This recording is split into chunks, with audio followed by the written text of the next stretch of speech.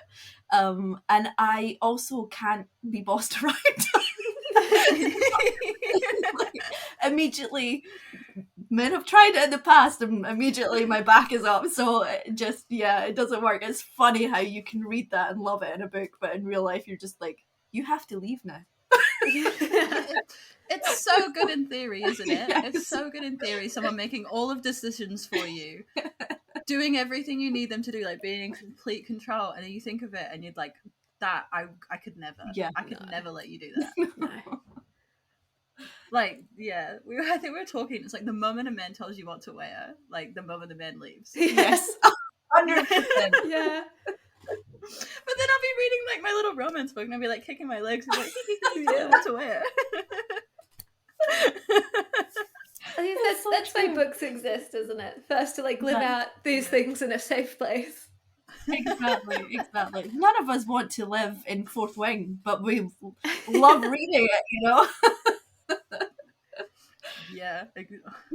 And I love that. Okay. So Among the Heather, it comes out December the 5th. Yes, it does. Yes.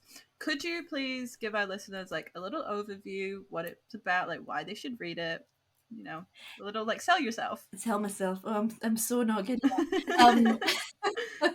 It's basically, for people who don't know, it's set in the Scottish Highlands and it's set around a members only club in a converted castle and estate in the Scottish Highlands. And the club is it's like a kind of private oasis for film and television industry people. And the heroine, Aria, she's the daughter of a Hollywood legendary director. And she has been used very much in the past by people trying to get to her dad. So she takes a job at this estate as the manager, just kind of to escape that life. And the hero North, he's actually a famous Scottish actor who's just been cancelled.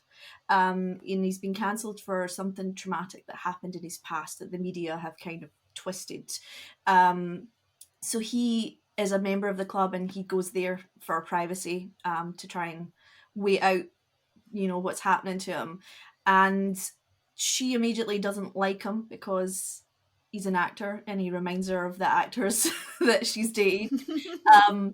But our sister intervenes and pushes them together, and from there they start a kind of no strings relationship, all the while this suspense element is bubbling in the background because someone from his past is determined to ruin him for things that have happened. Wonderful. That was so good. You totally sold yourself. I would read it. I mean, I have read it, but I'd read it again. I'm glad. I love that. And so you said that you've wrote now 4 books in this series already. I'm writing book 4 just now. Yeah. Have you got do you know how long you're planning the series to go for, or do you just 5 books? It will be 5 books in the series, yes. So they're all up for pre-order now because I've known from the very beginning who everyone would be, which is unusual for me. Nice. So yeah, I just love this series. I think that's what it is. I think I'm fully immersed in it to the point where it's almost real to me, which is a little bit not worrying. That's okay. Can you give us any teasers about what's to come, or is it super secretive? No, book 3, the blurb's already up, and readers who get to the end of Among the Heather will realize quite quickly that's who the book's about. It's North's friend Theo, and he is a film writer director, and he is also the second son of a British Viscount. He's very cynical, bit world weary, a bit of a playboy, and the heroine is Sarah McCulloch. And readers who've read the series from the very beginning of a Dear Family series will know Sarah was a very shy housekeeper at Ardknock Estate, but she has a secret, and it's in the blurb, so I can tell you that she's actually a best-selling crime writer. So she wants to join forces with Theo to bring her series to TV. And they're very much opposites. But I will tell you, and I've told all my readers in my reader group, this is my most favourite book I've ever written. It flew out of me in like 6 weeks. I just adored every minute of, like, I think it's because it's my catnip, you know, the shy heroine and the kind of world-weary hero. And I just, yeah, they're like stuck in a cottage in the winter in the Scottish Highlands. Like, it's just it was That's the perfect like perfect. Like that whole like description. Oh. Amazing. I guess that would be Anything like that would be the good part about being an author, right? Is that like like whatever like makes you tick, whatever you like to see in books, you can make it happen. Yes, 100%. And that was it.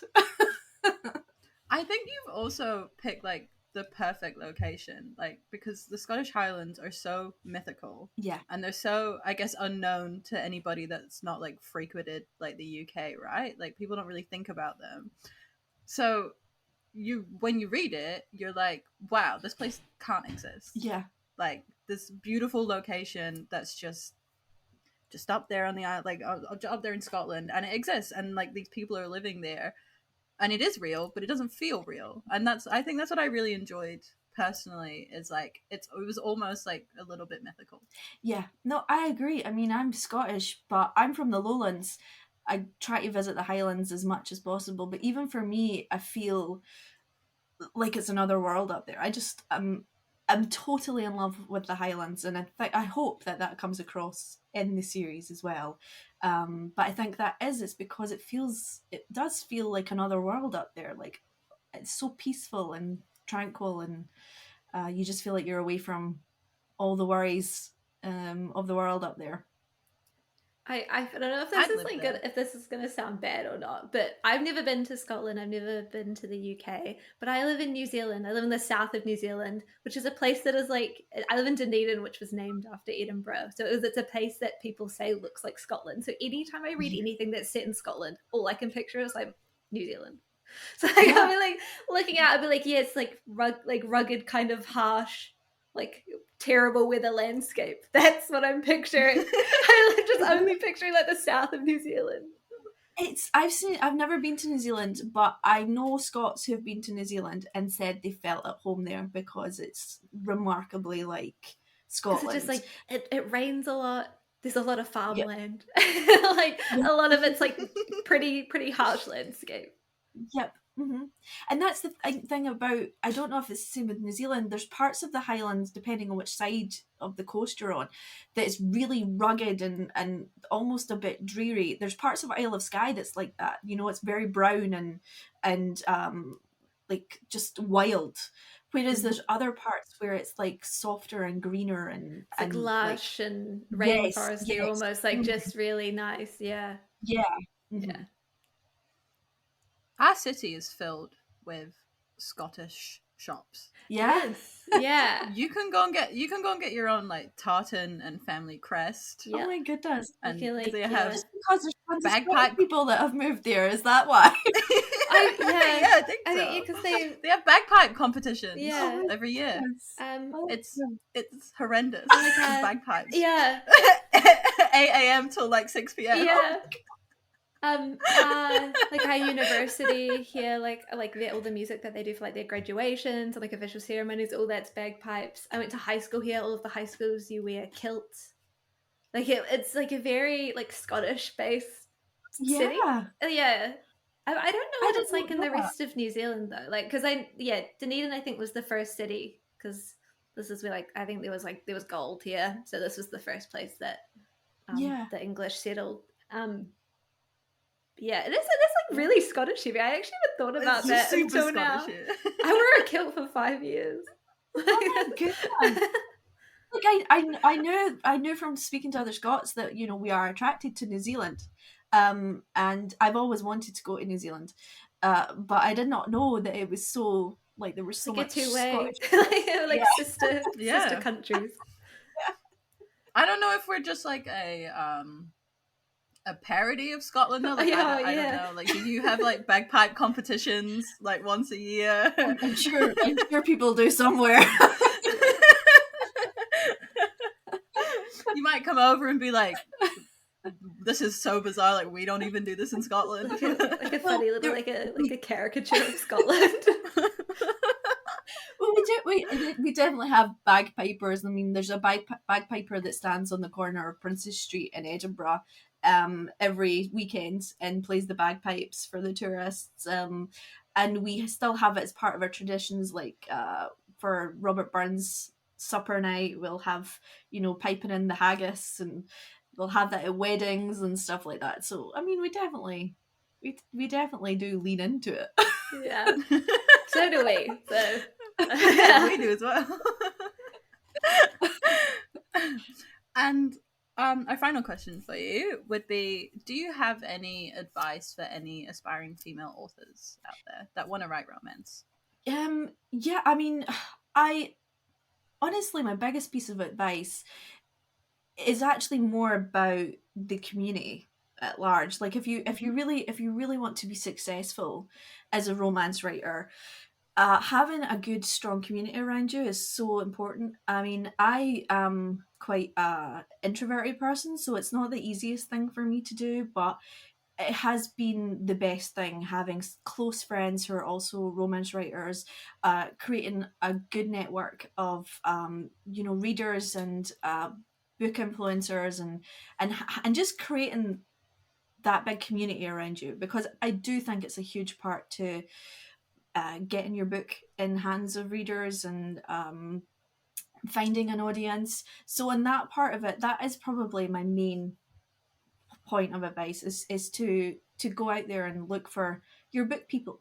Mm-hmm. And for the writing part of it, just to, I mean, it's hard because we've got to the point in the industry where it is, you have to like be aware of trends to a certain extent, but in my heart I just like to write what I love, and I feel like those are the best books that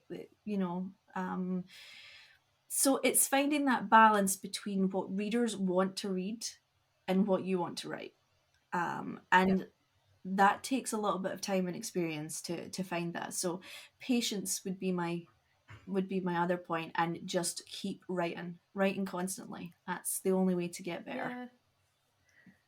I guess that is true as well, isn't it? Like I guess especially the romance community, but it's almost like fashion, isn't it? Like the tropes and the themes that people like to see, they do sort of cycle around all the time. So even if like the book that you want to write might not be the style at the moment, like in a couple months, who knows? Exactly. I mean, I could try and write a hockey romance book, but I don't think that would go well for anybody. So I've just got to sit patiently and wait for Highlanders to come round in the package. Are they ever out? Honestly.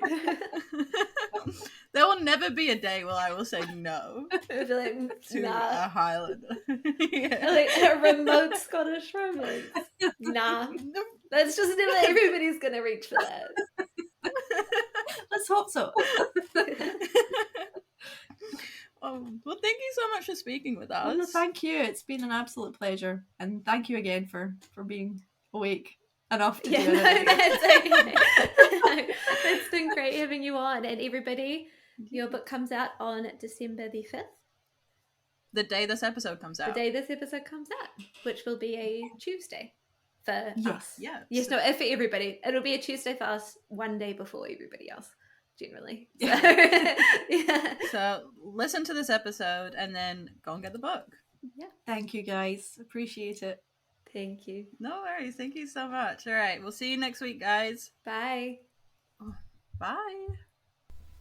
Thank you for listening to Girls Who Read Porn. Follow us at Girls Who Read Pod on Twitter, Instagram, and Facebook. And for all business inquiries, please send us an email on girlswhoreadporn@gmail.com. Art created by Jessica Wanney, and music made by Dane Forgy Stevens. See you next week, and stay smutty, team.